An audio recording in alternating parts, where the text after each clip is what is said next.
सब सोचते हैं कि प्रिपरेशन का मतलब सिर्फ पढ़ना होता है, पर कोई ये नहीं देखता कि उन पलों को जब सिर्फ तुम और एक छोटी सी होप के साथ जीते हो कि इस बार तो सिलेक्शन हो ही जाएगा, है ना। ये व्लॉग एक टॉपर की कहानी नहीं है, ये उस स्टूडेंट का सच है जो थक कर भी नहीं रुकता, क्योंकि उसे पता है कि खाली रिज्यूम से ज़्यादा खाली जेब दर्द देती है। हर दिन एक ही सवाल के साथ स्टार्ट होता है, आज कुछ नया हो पाएगा। कभी सोचती हूँ सिलेबस देखकर क्या सच में हो जाएगा, फिर याद आता है सिलेक्शन छोटी छोटी चीज़ से होता है।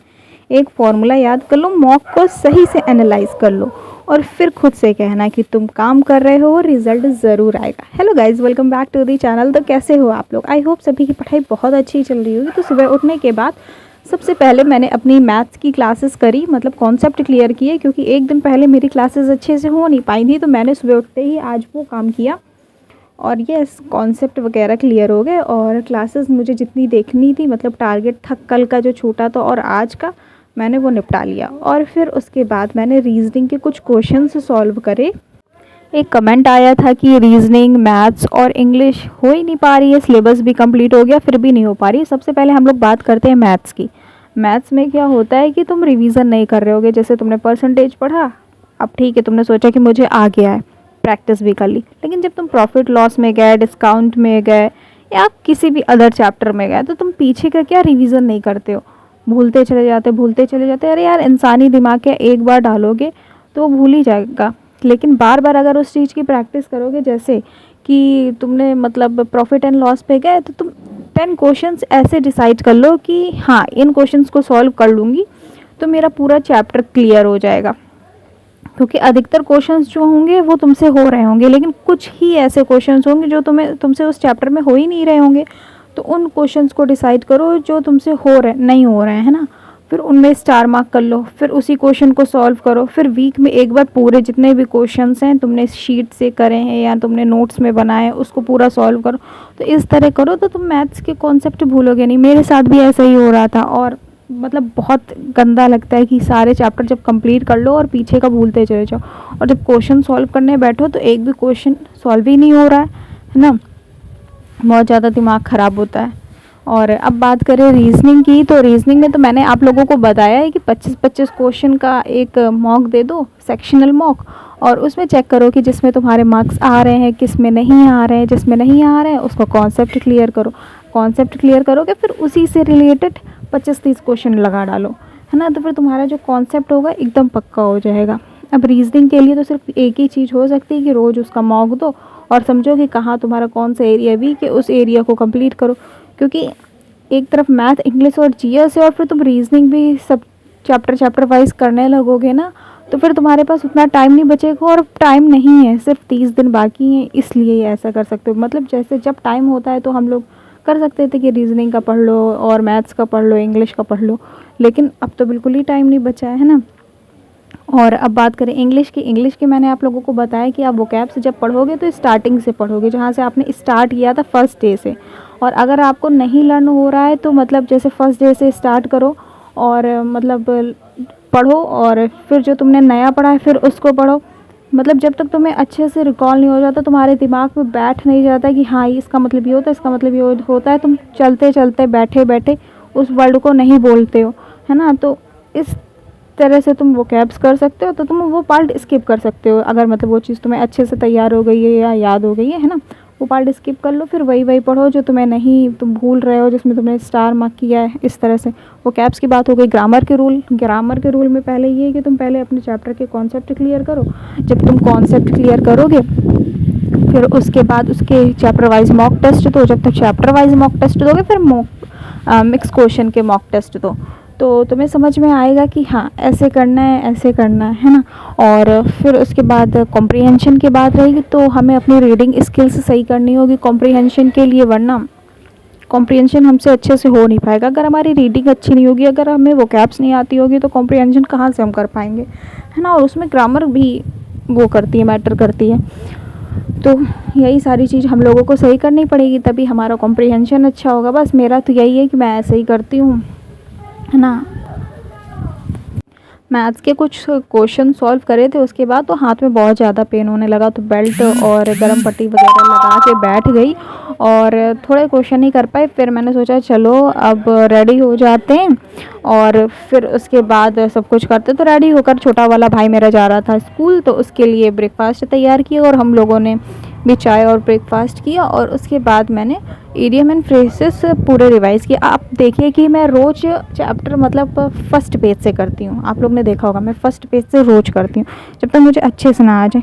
और मैं इस टाइम और इसलिए करी हूँ, मुझे पता है कि मुझे स्टार्टिंग के मतलब इडियम एंड फ्रेजेस हो चाहे एंटोनियम एंड सिनोनिम्स हो, मुझे लर्न हो गई, लेकिन फिर भी मैं इसलिए करती हूँ क्योंकि एग्ज़ाम नज़दीक है और मैं एग्ज़ाम के टाइम रिवीजन नहीं छोड़ सकती। जब मैं स्टार्टिंग से कर रही हूँ तो मैं अभी क्यों छोड़ दूँ, है ना। तो बस ये करने के बाद फिर उस टाइम मेरा जो मतलब क्वेश्चंस रह गए थे वो क्वेश्चंस मैंने करे, मैथ्स के क्वेश्चंस सॉल्व करे अपने ही नोट से। देखो मैं किससे कर रही हूँ, मैं अपने ही नोट से कर रही हूँ, है ना। तो अपने नोट से सारे क्वेश्चन मैंने सॉल्व करे, क्योंकि अब वो टाइम नहीं है ना कि मोटी मोटी बुक सॉल्व करे बैठ के। 30 दिन बचे हैं, अब उसको सॉल्व करेंगे तो फिर हो चुका हमारा, है ना। तो अपने ही क्वेश्चन सॉल्व करें और मतलब जैसे मेरा कोई भी कॉन्सेप्ट बिल्कुल वो हो जाता है, एकदम पक्का हो जाता है, तो फिर उसको मैं क्या करती हूँ, जो मेरी PYQs वाली बुक है उससे सॉल्व कर लेती हूँ। लेकिन मेरा कॉन्सेप्ट क्लियर होना चाहिए। पता चला मैं बुक लेके बैठ गई और मुझे कुछ आता ही नहीं है उसमें, है ना, तो फिर बेकार हो जाएगा, है ना। और हाँ, आप लोगों को एक चीज़ बतानी थी कि मैं अपने टेलीग्राम चैनल पर काफ़ी सारी PDF एग्ज़ाम ओरिएंटेड भेज रही हूँ और मतलब उसमें आप लोगों को काफ़ी फ़ायदा मिलेगा। तो अगर आप लोगों को मेरा टेलीग्राम चैनल ज्वाइन करना हो तो ज्वाइन कर लीजिएगा, लिंक चैनल के डिस्क्रिप्शन में है। और हाँ, चैनल पर न्यू हो तो सब्सक्राइब करना मत भूलना और अपने दोस्तों के साथ शेयर करना मत भूलना, ठीक है। कभी कभी मन नहीं करता है, दिमाग उठने से मना कर देता है, और जब तुम्हारा और कुछ करने का मन करता है तो सब कुछ लगता है कि ईज़ी है ना। जैसे तुम सोचते हो कि मैं ये काम कर लूँ, थोड़ी देर में पढ़ाई कर लूँगा, हाँ इतने टाइम में तो हो ही जाएगी। लेकिन जब तुम रियलिटी में बैठते हो जाके और तुम्हें पता चलता है नहीं यार ये तो मेरे समझ ही में नहीं आ रहा, ये तो मुझसे सॉल्व ही नहीं हो रहा, जिसको तुम ईज़ी समझ रहे थे वो ईज़ी नहीं है। इसलिए जब तुम्हारे दिमाग में आए कि नहीं पहले कुछ और कर लेते हैं या कुछ और कर लेते हैं, तो वो काम करो जो तुम्हारे लिए इम्पोर्टेंट है। तुम्हारे लिए इम्पोर्टेंट है इस टाइम तुम्हारी पढ़ाई, क्योंकि ज़्यादा दिन बचे नहीं है। और मैं ये तुम लोग से कह रही हूँ, मतलब मैं अपने आप से भी कह रही हूँ, है ना। और सच में जब उस मोमेंट के बाद जो पढ़ाई होती है वो बिना प्रेशर की होती है और सिर्फ ड्रीम के लिए होती है। आज मैंने फिर से वही टॉपिक उठाया जहाँ मैं पिछली बार गलत हुई थी। मैंने सोचा था कि मतलब मुझे रियलाइज़ हुआ कि वीकनेस छुपाने से इम्प्रूवमेंट नहीं आती, उसका सामना करने से आती है। मैथ में एक ही क्वेश्चन 3 बार सॉल्व किया और जब फाइनली समझ में आया तो अंदर से ही फीलिंग आई कि मुझे रिज़ल्ट चाहिए, कोई शॉर्टकट नहीं। और मुझे अगर डिटेल में समझ में आ रहा है तो क्यों ना मैं डिटेल ही अभी सॉल्व करूं, है ना। शॉर्टकट के चक्कर में मैं कोई भी क्वेश्चन ही नहीं सॉल्व कर पाई तो फिर क्या होगा, है ना। हालांकि शॉर्टकट अप्रोच से मतलब क्वेश्चन जल्दी सॉल्व होते हैं और हाँ मुझे भी मतलब अच्छे से समझ में आते हैं। लेकिन इस क्वेश्चन में पता ही क्या हो रहा था, सर ने शॉर्टकट मेथड बताया था और मैंने कर रखा था अपनी कॉपी में नोट। और फिर जब मैं उसको सॉल्व कर रही थी तो मुझसे हो नहीं रहा था, तो फिर मैंने सोचा कि पहले उसको मैं डिटेल में कर के देखती हूँ। जब मैंने डिटेल में किया तो मुझसे हो गया, आंसर भी आ गया, सब कुछ हो गया। फिर मैंने कहा शॉर्टकट क्यों नहीं हो रहा है, कहाँ मिस्टेक कर रही हूँ। फिर मैंने उसको रिव्यू किया कि हाँ मैंने डिटेल में ऐसे किया और शॉर्टकट में सर ने कैसे बताया था। फिर मैंने किया तो मुझे समझ में आ गया। मतलब इतना कभी कभी क्वेश्चंस आता है लेकिन वो इतना दिमाग घुमा देता है ना कि तुम्हें समझ में नहीं आता कि यार क्या होगा कैसे होगा, है ना। बस ये सब करने के बाद मतलब लंच वगैरह तो हो गया था दोपहर में, और बस उठी वही 3:30 बज रहा होगा, तो पापा ने कहा कि चाय वगैरह बना दो। तो फिर बस उठी क्वेश्चन सॉल्व करने के बाद और चाय वगैरह बनाई। और मैं दिमाग पता नहीं कहाँ चल रहा था, पापा के लिए अलग बनानी थी बिना चीनी वाली चाय, मैंने पूरा ऐसे ही रख दी और देखना अभी मैं चीनी डाल दूँगी। सबसे पहले मैंने क्या किया, चीनी डाल दिया था। फिर मैंने दोनों को अलग अलग करा और बस मतलब दिमाग पता नहीं कहाँ चल रहा था। फिर दोनों को अलग अलग करा तब जाके चाय बनी। बस चाय वगैरह पीने के बाद एंटोनियम एंड सिनोनिम्स पूरे मैंने अच्छे से रिवाइज़ करे। और इसको रिवाइज़ करने के बाद मैंने एक क्लास भी देखी थी वो कैप्स की, और फिर उसको भी मैंने रिवाइज़ किया था। वन वर्ड सब्स्टिट्यूशन में करा नहीं था आज मैंने, पीडीएफ की वजह से मुझसे नहीं हो पा रहा है यार। पीडीएफ से मुझे लर्न ही नहीं होता है, क्या करूँ मुझे समझ ही नहीं आ रहा। कुछ आइडिया तुम लोग हो तो बताओ, क्योंकि सर एक एक करके रोज़ पीडीएफ भेज रहे हैं। अगर सर एक साथ सारी पीडीएफ भेज दें तो अच्छे से हो जाए। लेकिन इसमें सर की भी गलती नहीं है, क्योंकि वो जो क्लास पढ़ाएंगे वो वही पीडीएफ तो भेजेंगे, है ना। तो बस वो कैप्स वगैरह करने के बाद मैंने वो कर ली, क्या कहते हैं, अपनी जीके जीएस रिवाइज़ करी, मतलब पॉलिटी रिवाइज़ करी। मैं खुद से पढ़ रही हूँ इस टाइम, क्योंकि मुझे रियलाइज़ हुआ कि पहले क्लास देखो फिर पढ़ो, पहले क्लास देखो फिर पढ़ो। तो इस टाइम मेरा टाइम ज़्यादा जा रहा था, तो मैंने कहा नहीं मैं खुद से पढ़ूँगी। सर की नोट्स में ये लैंग्वेज भी बहुत ईजी है, और मैं सोच रही हूँ मैं इतना सब कुछ कवर कैसे करूँगी। वन शॉट देखूँगी अगर समझ में आया, वरना मैं बस मुझे एक बुक मतलब समझ में आई थी, तो देखूँगी अगर वो बुक मंगा पाती हूँ तो ठीक है। मतलब वो बढ़िया बुक है और इसमें अच्छे से सब कुछ लिखा हुआ है, और कम टाइम में उसको कवर भी किया जा सकता है। या तुम बिगनर हो तो भी तुम उससे पढ़ सकते हो, हर एग्ज़ाम रिलेटेड उससे आता है। ठीक है, मंगाऊंगी तो फिर तुम लोगों को दिखाऊंगी, ठीक है। पॉलिटी करने के बाद इंग्लिश की क्लास करी, मतलब इंग्लिश क्या वोकैब्स की क्लास करी। आज ग्रामर नहीं कर पाई, पता नहीं क्यों।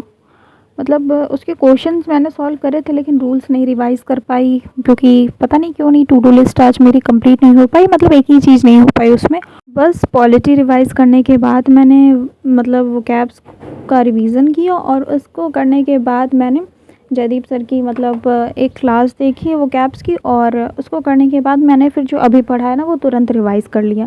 तो ऐसे करने से क्या हुआ कि मेरा काम पेंडिंग पे नहीं हुआ, और कि मुझे कल करना है कल करना है, कल करूँगी तो पूरा स्टार्टिंग से रिवीजन करूँगी, फिर नेक्स्ट क्लास देखूँगी, और फिर उसके बाद मैं उसका रिवीजन करूँगी, है ना। तो ऐसे मेरे ऊपर बर्डन नहीं बनेगा, तो मुझे भी समझ में आएगा हाँ बर्डन नहीं बनाना है अपने ऊपर, क्योंकि एग्ज़ाम के लिए टाइम कम है और कंपटीशन ज़्यादा है। बाहर दुनिया कुछ और है, सोशल मीडिया पर सब परफेक्ट दिखते हैं, रियलिटी में कोई होता नहीं, और रियलिटी में कोई स्ट्रगल नहीं दिखाता। कभी मुझे लगता है मुझसे फास्ट चल रहे हैं सब, मैं ही स्लो हूँ क्या। लेकिन फिर याद आता है कंपटीशन दिखावा नहीं है, कंसिस्टेंसी से जीता जाता है। स्लो हूँ पर रुकने वाली नहीं हूँ। पेपर दिया था, और मतलब मॉक पेपर दिया था, और जब रिज़ल्ट देखा तो 5 क्वेश्चंस गलत थे जो मुझे आते थे, जिनमें 3 सिली मिस्टेक थी। पहले तो गुस्सा आया, फिर समझ में आया कि गलती सिर्फ तब तक होती है जब तक उसे रिपीट करते हो। एनालाइज़ किया, फिर वही कॉन्सेप्ट रिवाइज़ किया। हर मॉक के बाद लगता है एक कदम और क्लियर दिखाई दे रहा है। बस अब हो गई रात और घर में लग रही थी सबको भूख, तो मैंने बस यही किया कि जो जल्दी बन सकता था, तो मैंने मैक्रोनी वगैरह बनाया, और मतलब मैगी और मैक्रोनी दोनों को मिक्स कर कर बनाया। आप लोगों ने कभी मिक्स करके बनाया है या खाया है, मुझे कमेंट करके बताना, क्योंकि मैं तो हमेशा अक्सर बनाती रहती हूँ और दोनों का टेस्ट गजब लगता है ना। तो लहसुन प्याज वगैरह नहीं डाला, क्योंकि भगवान जी को भोग भी लगाना था, तो बस वही बना रही थी मैंने। रात में साइलेंस होता है पर दिमाग में शोर होता है, अगर नहीं हुआ तो, अगर फेल हो गई तो। लेकिन एक बात याद आती है, रिस्क ले रही हो, इसी का नाम तो जीना है। मैं पढ़ रही हूँ क्योंकि मुझे पता है कोई और ऑप्शन नहीं है, सिर्फ सिलेक्शन चाहिए, और इसलिए तुम भी पढ़ रहे होगे, और एग्ज़ाम के नज़दीक आते आते अपनी कंसिस्टेंसी और बढ़ा रहे होगे, और मतलब और तुम्हें लग रहा होगा कि थोड़ा सा और टाइम मिल जाए तो ये भी कंप्लीट कर लो, थोड़ा सा और टाइम मिल जाए तो ये भी कंप्लीट कर लो, है ना। अगर तुम भी एस्पिरेंट हो और हर दिन डाउट से लड़ते रहते हो, तो एक बात याद रखना, मेहनत का रिजल्ट मिलता है, कब मिलता है ये तुम्हारी कंसिस्टेंसी डिसाइड करती है। हर दिन एक फ़ाइट है, लेकिन हर फाइट के बाद एक नई स्ट्रेंथ भी आती है। अब बस 30 दिन है, और हर 30 दिन मेरी और आपकी फुल पावर होनी चाहिए। अगर तुम भी मेरे साथ हो तो कमेंट करो, मैं भी रुकने वाला नहीं हूँ, ठीक है।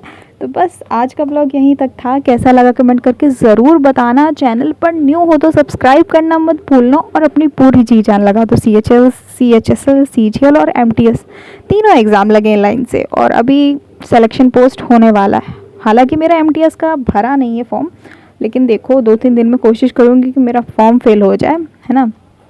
और बस आज का वीडियो यहीं तक था, कैसा लगा कमेंट करके ज़रूर बताना। चैनल पर न्यू हो तो सब्सक्राइब करना मत भूलना, तुम लोग सब्सक्राइब करना भूल जाते हो। और बस ठीक है, तो बस मिलते हैं नेक्स्ट व्लॉग में, तब तक के लिए बाय बाय, थैंक यू। और ख़ुद पर डाउट मत रखना, आगे बढ़ते चले जाना, और बस बिना डर के काम करते रहना, क्योंकि जो होना है वो होना ही है। तुम्हारी डरने की वजह से तुम पढ़ाई करना रोक सकते हो, लेकिन टाइम तो चलता ही जा रहा है ना। तो बस रुकना नहीं, चलते जाना, ठीक है? बाय।